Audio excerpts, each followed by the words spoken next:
स्वागत है आपका। आप देख रहे हैं इंडिया न्यूज हरियाणा। मैं हूं आपके साथ प्रीति सिंह। नजर डालते हैं फटाफट खबरों की ओर। प्रधानमंत्री नरेंद्र मोदी ने कोरोना से प्रभावित राज्यों के मुख्यमंत्रियों के साथ चर्चा की है। इस बैठक में कुल 8 राज्यों के मुख्यमंत्री शामिल हुए, जिसमें दिल्ली, गुजरात, बंगाल, महाराष्ट्र के मुख्यमंत्री मौजूद रहे। बैठक में दिल्ली के मुख्यमंत्री अरविंद केजरीवाल की ओर से अतिरिक्त बेड्स की मांग की गई है, तो वहीं गृह मंत्री अमित शाह ने राज्यों से सतर्कता बरतने को कहा। कोरोना के खिलाफ जंग के बीच में एक और अच्छी खबर आई है। कोरोना के लिए ऑक्सफोर्ड यूनिवर्सिटी के साथ मिलकर वैक्सीन बना रही एस्ट्राजेनेका ने कहा है कि उसके द्वारा बनाई गई वैक्सीन ट्रायल के दौरान 90% सुरक्षा देने में कामयाब रही। इसके लिए प्रयोग के दौरान पहले वैक्सीन की आधी डोज दी गई और इसके लगभग 1 महीने बाद वैक्सीन की फुल डोज दी गई है, जो कि सफल रही। दिल्ली में कोरोना से लगातार चौथे दिन 100 से ज्यादा लोगों की मौत हुई है। लगभग हर घंटे कोरोना के चलते 5 लोगों की मौत हो रही है।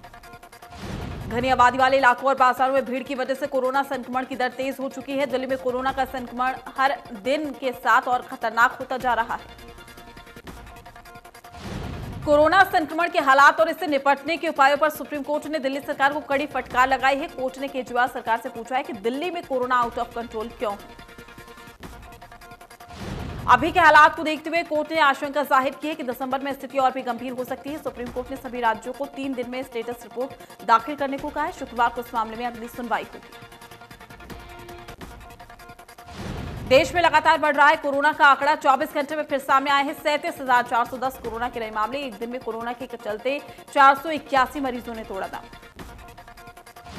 देश भर में कोरोना के कुल मरीजों की संख्या 91,77,722। देश में अब एक्टिव केस की संख्या 4,37,815 हुई। हरियाणा में फिर सामने आए हैं 2,663 नए केस। पिछले 24 घंटे में कोरोना के 28 मरीजों की हो चुकी है मौत। प्रदेश में कोरोना के कुल मरीजों का आंकड़ा 2,19,963 हो चुका है और अब तक 1,97,335 मरीज हो चुके हैं ठीक। प्रदेश में 20,000 से ज्यादा एक्टिव केस। गुरुग्राम में शादी समारोह में मास्क पहनना जरूरी कर दिया है। शादी समारोह में मास्क न पहनने वालों पर अब पुलिस कार्रवाई करेगी और उन पर जुर्माना भी लगाया जाएगा। पुलिस आयुक्त का आदेश। बीजेपी के राष्ट्रीय अध्यक्ष जेपी नड्डा देर शाम अंबाला पहुंचे, जहां बीजेपी कार्यकर्ताओं ने जेपी नड्डा का अंबाला आगमन पर जोरदार स्वागत किया। इस मौके पर हरियाणा के गृह मंत्री अनिल विज, केंद्रीय राज्य मंत्री रतनलाल कटारिया, बीजेपी प्रदेश अध्यक्ष ओपी धनखड़, कुरुक्षेत्र से सांसद नायब सैनी के साथ साथ कई दिग्गज भी मौजूद रहे। जेपी नड्डा हिमाचल से सब परिवार दिल्ली जा रहे थे, जहां अंबाला में बीजेपी कार्यकर्ताओं ने उनका स्वागत किया है। नड्डा ने परिवार के साथ अंबाला के मशहूर गोलगप्पे और चाट का भी स्वाद चखा। दिल्ली में कोरोना के लगातार बढ़ते मामलों के चलते केंद्र सरकार ने आरटी-पीसीआर मोबाइल टेस्टिंग लेबोरेटरी शुरू की है। देश में RT-PCR mobile testing laboratory private भागीदारी के साथ शुरू की जा रही है। सैंपल का नतीजा 6 घंटे के भीतर मिल जाएगा। मोबाइल वैन से होने वाले इस टेस्ट की कीमत 499 रुपए रखी गई है। 1 हफ्ते के भीतर पूरी दिल्ली में इस तरह की 10 मोबाइल टेस्टिंग लेबोरेटरी काम करना शुरू कर देगी। दिल्ली में बढ़ते कोरोना वायरस को लेकर प्रदेश के डिप्टी सीएम दुष्यंत चौटाला ने दिल्ली सरकार को ऑफर किया है कि अगर जरूरत पड़े तो हरियाणा के अस्पतालों का इस्तेमाल कर सकते हैं, लेकिन 2,000 जुर्माना लगाना गलत है। इससे आम जनता पर बोझ पड़ेगा। दुष्यंत चौटाला ने कांग्रेस पार्टी पर निशाना साधते हुए कहा है कि आज कांग्रेस में जिस तरीके से नेता अपने आला नेताओं पर आरोप प्रत्यारोप लगा रहे हैं, उससे कांग्रेस में बिखराव होना तय है। कोरोना संक्रमण पर नकेल कसने के लिए गृह मंत्री अनिल विज ने सख्ती करने के ऑर्डर दिए हैं। विज ने बीजेपी कार्यकर्ताओं के साथ सामाजिक संगठनों से भी ज्यादा से ज्यादा संख्या में मास्क बांटने की अपील की। विज ने छावनी के बाजारों में बिना मास्क घूमने वाले लोगों को मास्क वितरित किए, साथ ही लोगों को जागरूक भी किया है। इस दौरान विज ने कहा है कि आज के समय में सख्ती भी जरूरी है। पानीपत में पूर्व पार्षद की मौत के मामले में पानीपत की एसपी सहित 2 अन्य पुलिसकर्मियों पर एफआईआर दर्ज की गई है। इस पूरे मामले में विज ने तीखी प्रतिक्रिया दी और कहा कि एफआईआर के आधार पर निर्भीक होकर कार्रवाई की जाएगी, फिर चाहे वो कोई भी अथॉरिटी हो। लव जिहाद की कानून को लेकर ओबीसी पर तंज कसते हुए विज ने कहा कि ओबीसी हमेशा बेतुकी बात करता है। अब प्यार के जाल फंसाकर अगर कोई धन परिवर्तन करता है तो उसके खिलाफ कानून बनने में ओबीसी को क्या तकलीफ है। कोरोना के बढ़ते मामलों को लेकर शिक्षा मंत्री कंवरपाल गुर्जर ने कहा है कि लोगों ने नियमों का पालन सही से नहीं किया है। मास्क लगाने से कोरोना होने के 50% चांसेस कम होते हैं। कंवरपाल गुर्जर ने कहा कि इस वक्त जरूरत है कि नियम सही से पालन हो। साथ ही कहा कि 175 बच्चों के पॉजिटिव पाए जाने के बाद स्कूल बंद किए जाने का फैसला लिया गया। कांग्रेस पर हमलावर होते हुए शिक्षा मंत्री कंवरपाल गुर्जर ने कहा है कि कांग्रेस प्रदेश को बरगलाने का काम करती है, कांग्रेस के पास कोई दूसरा काम नहीं। असम के पूर्व मुख्यमंत्री तरुण गोगोई का निधन, कोरोना के चलते संक्रमित थे और साथ ही तरुण गोगोई 3 बार असम के मुख्यमंत्री रहे। मंडल स्तरीय प्रशिक्षण शिविर के तहत हिसार में अलग अलग मंडल स्तर के अध्यक्षों की एक बैठक का आयोजन बीजेपी कार्यालय में किया गया। किसान आंदोलन से पहले नारनौद में पुलिस ने बड़ी कार्रवाई की। पुलिस ने एहतियात बरतते हुए कई किसान नेताओं को हिरासत में ले लिया। आपको बता दें कि किसान केंद्र सरकार की 3 कृषि बिलों के विरोध में दिल्ली कूच की तैयारी कर रहे हैं।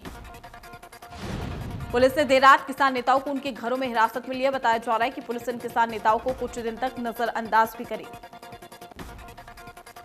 गोहाना में भी पुलिस ने किसान नेताओं पर कार्रवाई करते हुए किसान नेताओं को हिरासत में लिया है। पुलिस ने भारतीय किसान यूनियन के उपाध्यक्ष सत्यवान नारवाल और साथ ही छिजडाना गांव के सरपंच भगत सिंह को भी हिरासत में लिया। करनाल के गांव कलवेड़ी में एक पिता ने अपने 3 बच्चों को नहर में फेंक दिया। गांव के लोगों ने कलयुगी पिता को अपने बच्चों को नहर में फेंकते हुए देखा। लोगों ने बताया कि घरेलू कलह के चलते पिता ने अपने बच्चों को नहर में फेंक दिया। सूचना मिलने के बाद पुलिस मौके पर पहुंची और आरोपी पिता के खिलाफ मामला दर्ज कर जांच भी शुरू कर दी। परिजनों की माने तो आरोपी ने घर में आकर बताया कि उसने बच्चों को नहर में फेंक दिया। फिलहाल पुलिस 3 बच्चों को गोताखोरों की मदद से नहर में तलाश भी कर रही है। अनलॉक के समय कुछ रेलगाड़ियों को चलाया गया, लेकिन किसानों के आंदोलन के चलते रेलगाड़ियों को रेल प्रशासन द्वारा फिर से बंद करना पड़ा। अब एक बार फिर से पंजाब में रेलगाड़ियां शुरू हो गई। रेलगाड़ियों की एक बार फिर से शुरुआत होने से पंजाब जाने वाले लोगों में काफी खुशी है। रिटायर्ड कर्मचारी सुखविंदर पाल सिंह ने बताया कि उन्होंने गोल्डन टेम्पल जाना था, लेकिन ट्रेन न होने की वजह से वो नहीं जा पा रहे थे, लेकिन अब उनकी समस्या खत्म हो गई। लोगों की माने तो ट्रेन चलने से उन्हें सफर आसान लग रहा है। चंडीगढ़ जाने वाले सत्कार सिंह ने बताया कि जनशताब्दी ट्रेन पहले अंबाला तक ही आ रही थी, लेकिन अब ये ट्रेन ऊना जा रही है, इसलिए वो उसमें जा रहे हैं, क्योंकि बस से जाना काफी मुश्किल होता है।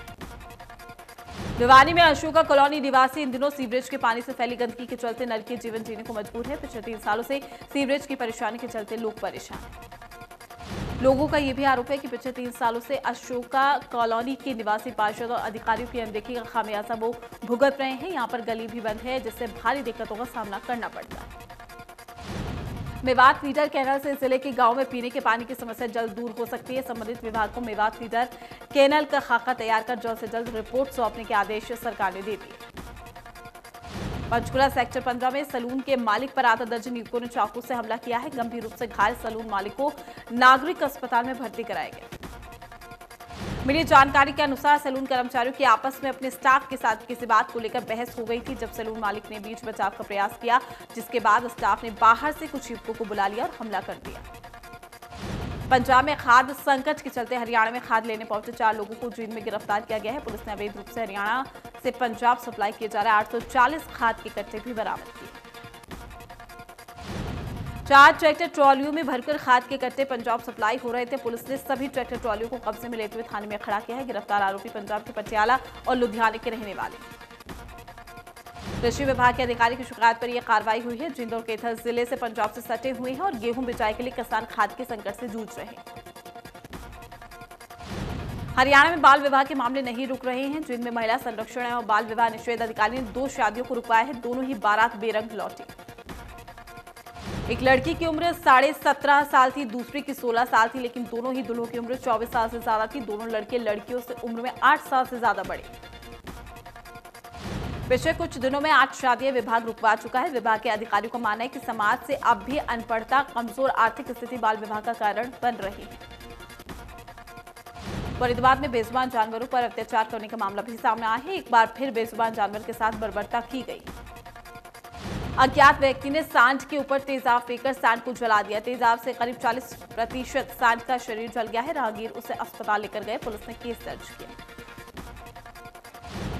हरियाणा सरकार स्वास्थ्य विभाग द्वारा फरीदाबाद के सरकारी बीके सिविल अस्पताल में विभिन्न बीमारियों के लिए खून की जांच के लिए 2 नई मशीनें लगाई गई हैं और इस मशीन द्वारा सारे टेस्ट आसानी से किए जा सकेंगे। मशीनों की रिपोर्ट भी मिलेगी जल्द।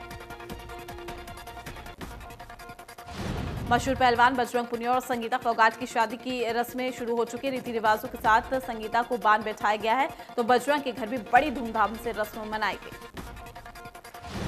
पहलवानों की जोड़ी 25 नवंबर को 7 नहीं बल्कि 8 फेरे लेकर शादी के बंधन में बंध जाएगी। इन दोनों की शादी का समारोह बेहद सादा होगा। कोरोना के चलते बड़ा कार्यक्रम नहीं किया जाएगा। ड्रग केस में गिरफ्तार कॉमेडियन भारती सिंह और उसके पति हर्ष को जमानत मिल गई है। आपको बता दें कि एनसीबी ने मुंबई में भारती के घर पर छापेमारी की थी। भारती और हर्ष के घर पर रेड मारी गई थी, जिसमें उनके घर से गांजा बरामद हुआ था। बताया जा रहा है कि एनसीबी अधिकारियों से पूछताछ में हर्ष और भारती ने ड्रग्स लेने की बात को स्वीकार किया। 26 नवंबर को पंजाब, हरियाणा और उत्तर प्रदेश के किसान दिल्ली की तरफ कूच करने जा रहे हैं। सोनीपत में किसान संगठन के नेताओं ने प्रेस कॉन्फ्रेंस की है। कहा है कि वो कूच में बढ़ चढ़कर हिस्सा भी लेंगे। महेंद्रगढ़ में पूर्व सैनिक राजेश कुमार ने ट्विटर और सोशल मीडिया के माध्यम से प्रधानमंत्री, रक्षा मंत्री, मुख्यमंत्री और साथ ही गृह मंत्री से अपनी जान और माल की सुरक्षा की गुहार लगाई। पूर्व सैनिक ने एक वीडियो जारी कर अपने ऊपर हो रहे जुर्म के बारे में बताया है और वहीं उनके साथ लाठी डंडों से की गई मारपीट का वीडियो भी शेयर किया है। कांग्रेस के केंद्रीय नेतृत्व पर सवालिया निशान उठाने वाले गुलाब नबी आजाद के खिलाफ हरियाणा के 2 पूर्व कांग्रेस के मंत्रियों ने आवाज उठाई है। सुभाष बत्रा और कृष्णमूर्ति हुड्डा ने गुलाब नबी आजाद को बर्खास्त करने की मांग की। गोहाना में एक युवक को अवैध हथियार रखना महंगा पड़ गया है। पुलिस ने गश्त के दौरान युवक की तलाशी ली तो उसके पास एक देसी पिस्तौल मिला है। निकिता हत्याकांड मामले में कोर्ट में हुई अहम सुनवाई। तीनों आरोपियों को बराबर का दोषी मानकर चलेगा फास्ट ट्रैक कोर्ट में मामला। केस के एक आरोपी अजरू के वकील ने कोर्ट में दाखिल चार्जशीट से नाम निकालने की मांग को अदालत ने किया है खारिज। साथ ही आरोपी पक्ष की री इन्वेस्टिगेशन की मांग भी हुई है खारिज। अपहरण के दौरान इस्तेमाल की गई गाड़ी बरामद करने और मौके की निशानदेही करेगी अब एसआईटी। 2018 में अपहरण के मामले में भी अदालत में हुई है सुनवाई। मुख्य आरोपी तौसीफ की 1 दिन की पुलिस रिमांड। कोरोना महामारी के बढ़ते मामलों और उनके कारण हो रही लगातार मौतों की वजह से हिसार जिला प्रदेश के हॉटस्पॉट में शामिल हो गया है। 35 दिनों में 100 मौतें कोरोना के चलते होने के बाद सरकार ने हिसार को अब हॉट जोन में रखा है। सबसे अधिक कोरोना प्रभावित जिलों में फरीदाबाद, गुरुग्राम से भी अधिक मृत्यु दर होने के चलते हिसार राज्य का नया हॉटस्पॉट बन गया है। आगामी 9 दिसंबर को भिवानी में होने वाली जन आभार रैली को लेकर पृथला में जेजेपी के जिला अध्यक्षों ने कार्यालय पर मीटिंग का आयोजन किया। जिला अध्यक्ष ने बताया कि पार्टी के स्थापना दिवस को धूमधाम से मनाने के लिए 28 तारीख को पार्टी के राष्ट्रीय अध्यक्ष अजय चौटाला फरीदाबाद पहुंचेंगे, जिसे लेकर कार्यकर्ताओं को जिम्मेवारी सौंपी जाएगी। 26 नवंबर को होने वाली हड़ताल में सरकारी टीचर में शामिल होंगे। टीचर्स ने राष्ट्रव्यापी हड़ताल को समर्थन दिया है। फतेहाबाद के लघु सचिवालय में शिक्षा विभाग की नीतियों के खिलाफ धरना दिया। टीचर्स ने जमकर नारेबाजी की। निजीकरण और टीचर्स को दिए गए ऐप के काम का विरोध किया गया है। कहा है कि जिला उपायुक्त के माध्यम से मुख्यमंत्री के नाम ज्ञापन भेज रहे हैं। करनाल में एक युवक को गाड़ी के नीचे दबाकर मौत के घाट उतार दिया गया। पुलिस ने हत्या का केस दर्ज कर जांच शुरू की। 18 नवंबर को इस्माइला गांव में हुई हत्या के मामले में पुलिस ने खुलासा करते हुए 2 आरोपियों को गिरफ्तार कर लिया। मृतक के दोस्त ही हत्यारे निकले हैं। तीनों आरोपियों पर पहले से ही आपराधिक मामले भी दर्ज हैं। पुलिस का भी कहना है कि जल्द ही तीसरे आरोपी को भी गिरफ्तार कर लिया जाएगा। पीएचडी में बीसी वर्ग की खाली सीटों पर जनरल वर्ग के एडमिशन करने के विरोध में छात्रों का धरना आज के दिन भी जारी रहा। धरना दे रहे छात्रों ने चौधरी देवीलाल विश्वविद्यालय के कुलपति और रजिस्ट्रार का भी पुतला फूंका है। प्रदर्शनकारियों ने कुलपति पर रजिस्ट्रार सहित अन्य के खिलाफ एसटी एक्ट के तहत मुकदमा दर्ज करने की मांग को लेकर महामहिम राज्यपाल के नाम ज्ञापन उपायुक्त को सौंपा है। प्रदर्शनकारियों को कहना है कि एससी वर्ग की खाली सीटों पर विश्वविद्यालय प्रशासन से मनमाने ढंग से जनरल में बदलकर दाखिले कर रही है। प्रदर्शनकारी छात्रों का यह भी कहना है कि विश्वविद्यालय प्रशासन ने नियमों की अनदेखी करते हुए बीसी वर्ग के सीटों को जनरल कोटे में बदल दिया है। नियमानुसार बीसी कोटे की सीटों में किसी भी कैटेगरी में बदला नहीं जा सकता। कोसली की तहसील में कोरोना के नियमों की धज्जियां लगातार उड़ रही है। तहसील कैंपस में आने वाले लोगों ने नहीं बल्कि यहां काम करने वाले कर्मचारियों ने भी मास्क तक नहीं लगाया। पूर्व पार्षद हरीश शर्मा के अंतिम संस्कार में शामिल हुए पूर्व मुख्यमंत्री भूपेंद्र सिंह हुड्डा ने कहा कि प्रदेश कानून नाम की कोई चीज नहीं। पूर्व मुख्यमंत्री भूपेंद्र सिंह हुड्डा ने कहा कि अफसोसजनक घटना है और दोषियों के खिलाफ सख्त कार्रवाई होनी चाहिए। वहीं रणदीप सुरजेवाला ने भी सरकार को घेरा। फतेहाबाद में घरेलू कलह के चलते एक पिता द्वारा अपने 2 बेटों के साथ आत्महत्या करने का मामला सामने आया है। पिछले 1 साल से पत्नी के साथ चल रहा था विवाद। चरखीदार के अनाज मंडी में बाजरा और कपास की फसल की खरीद को लेकर हो रही अनियमितताओं को लेकर किसान और आढ़तियों ने भारतीय किसान यूनियन के नेतृत्व में मंडी गेट को ताला लगा दिया। इंद्रिय पुलिस ने हत्या के 2 आरोपियों को गिरफ्तार करके कोर्ट में पेश किया, जहां पर उन्हें 2 दिन का रिमांड लिया गया ताकि हत्या में इस्तेमाल किए गए हथियारों को बरामद किया जा सके। करनाल पुलिस ने बेरोजगारों को नौकरी लगवाने के झांसा देने वाले व्यक्ति को भी गिरफ्तार कर लिया। ये लोगों से 60 से 70 लाख का चूना भी लगा चुका था। झज्जर में राष्ट्रीय शिक्षक संघ तालमेल कमेटी के सभी संगठन ने उपायुक्त के माध्यम से मुख्यमंत्री और शिक्षा मंत्री को ज्ञापन सौंपा है, जिसमें यह कहा गया है कि शिक्षकों पर कोई भी गैर शैक्षणिक कार्य नहीं सौंपा जाए। उन्होंने बताया कि शिक्षकों का काम पढ़ाने का है और सरकार शिक्षकों पर गैर शिक्षक कार्य थोपकर उन्हें परेशान करने का काम कर रही है। गुरुग्राम में नामी निजी अस्पताल के डॉक्टर ने की है आत्महत्या। सेक्टर 49 स्थित फ्लैट नंबर 201 में जहरीला इंजेक्शन लगाकर दी जाए। 48 साल के डॉक्टर अनुज शहर के नामी निजी अस्पताल में कर रहे थे प्रैक्टिस। मृतक के पिता ने मृतक की बीवी के खिलाफ दर्ज कराया आत्महत्या को उकसाने का मामला। गोहाना अनाज मंडी में धान की आवक पिछले साल से ज्यादा हुई है। पीआर धान की सरकारी खरीद इस साल पिछले साल के मुकाबले 1.5 गुना ज्यादा गोहाना अनाज मंडी में खरीद की गई। गोहाना में अब की बार कपास की फसल भी ज्यादा हुई है। लगातार किसान कपास की फसल को लेकर अनाज मंडी में पहुंच रहे हैं, जिसकी खरीद एमएसपी के जरिए की जा रही है। कैथल में जिले के शिक्षकों ने शिक्षक तालमेल कमेटी के बैनर तले शिक्षा अधिकारी के कार्यालय के बाहर धरना प्रदर्शन किया। सरकार विरोधी नारे भी लगाए। शिक्षक कर्मचारियों का यह भी कहना है कि सरकार प्राइवेट कंपनियों की ऑनलाइन ऐप खरीदने में पैसा खराब कर रही है और ना तो शिक्षकों को ठीक ढंग से इसकी ट्रेनिंग दी जा रही है। वहीं सभी विभागों के अधिकारी कर्मचारी और मार्केट में दुकानदारों के सैंपल जांच के लिए लिए गए हैं। स्वास्थ्य विभाग के द्वारा लोगों के चालान भी किए जा रहे हैं, जागरूक किया जा रहा है। करनाल में 74,700 नशीली गोलियां सहित 3 आरोपियों को पुलिस ने गिरफ्तार किया है। पिछले कुछ समय से नशे के कैप्सूल और गोलियां बेचने का अवैध कारोबार चल रहा था। 20 नवंबर को टीम द्वारा आरोपी गुरविंद्र को नजदीक गैस एजेंसी गांव सोखड़ा से गिरफ्तार किया गया था, जिसके कब्जे से नशे के 900 कैप्सूल ट्रामाडोल बरामद किए गए। झज्जर में अपनी फसल की खरीद न होने पर किसानों ने डीसी जितेंद्र दहिया से मुलाकात की। उन्होंने डीसी से कहा है कि उनकी बाजरे की खरीद नहीं हो रही, जिसकी वजह से वो बहुत परेशान। किसानों का ये भी कहना था कि कुछ किसान तो ऐसे हैं जिनकी पंजीकृत फसल में से कुछ की खरीद हुई है, लेकिन शेष बाजरे की फसल उन किसानों के घर पर रखी हुई है। वहीं कुछ किसानों ने बताया कि जिनका पंजीकृत हुआ है उनका दाना भी बाजरे का अभी तक नहीं खरीदा गया है और न ही उन्हें खरीद का टोकन मिल पाया है और न ही उन्हें संबंधित विभाग के अधिकारी और कर्मचारी की ओर से कोई ठोस जवाब दिया जा रहा है। नूंह में 24 घंटे में 28 नए केस सामने आए हैं। 9 मरीजों को डिस्चार्ज किया गया है। अब तक जिले में कोरोना से 27 लोगों की मौत हो चुकी है।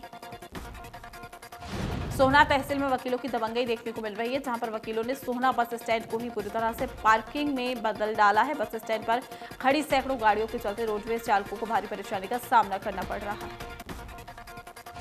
इससे पहले बस स्टैंड के अधिकारियों ने इस बात की शिकायत आला अधिकारियों से की है, लेकिन अभी तक इस समस्या का कोई भी समाधान नहीं हो पाया है।